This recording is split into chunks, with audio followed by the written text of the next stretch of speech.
Фашистские сапоги топчут наши поля, разрушают наши города. Мы верим, победа будет за нами.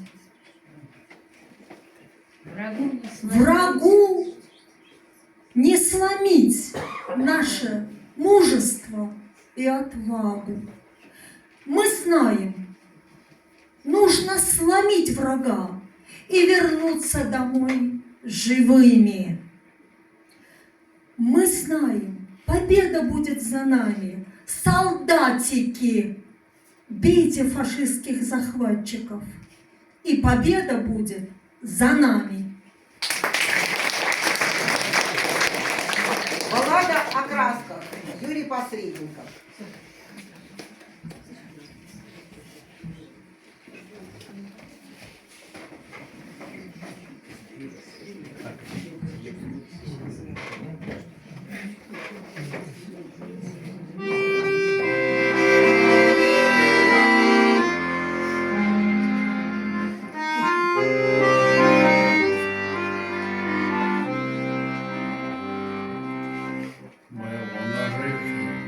Из рыжика врагу, рыжий, словно апельсины на снегу.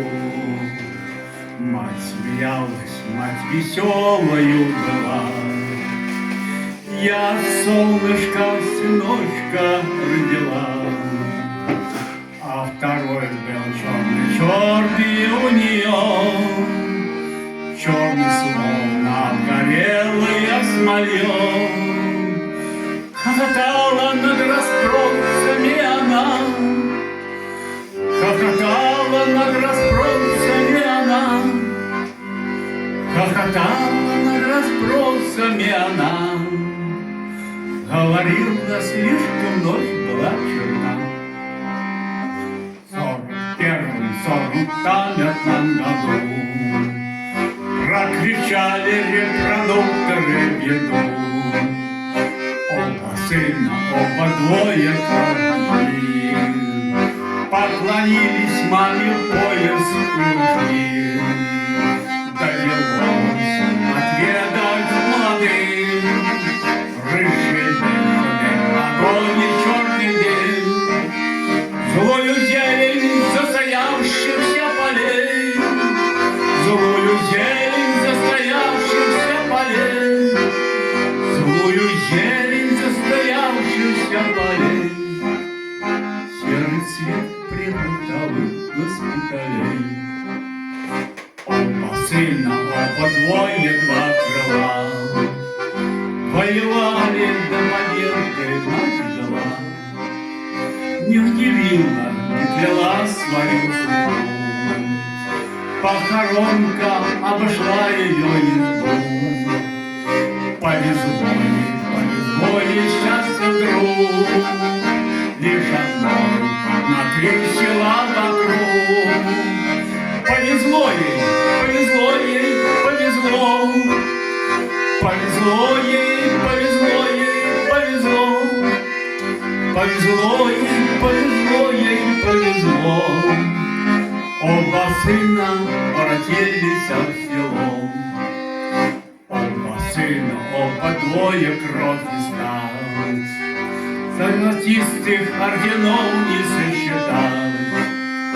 За столом сидят рядком, плечу к плечу. Руки целы, ноги целы, что еще? Пьют зеленое вино, как помело. У обоих изменился цвет волос. Стали волосы смертельные белизны, стали волосы смертельные белизны, стали волосы смертельные белизны. Слишком много белой краски у войны. Стали волосы смертельные белизны, стали волосы смертельные белизны, стали волосы смертельные белизны. Слишком много белые краски,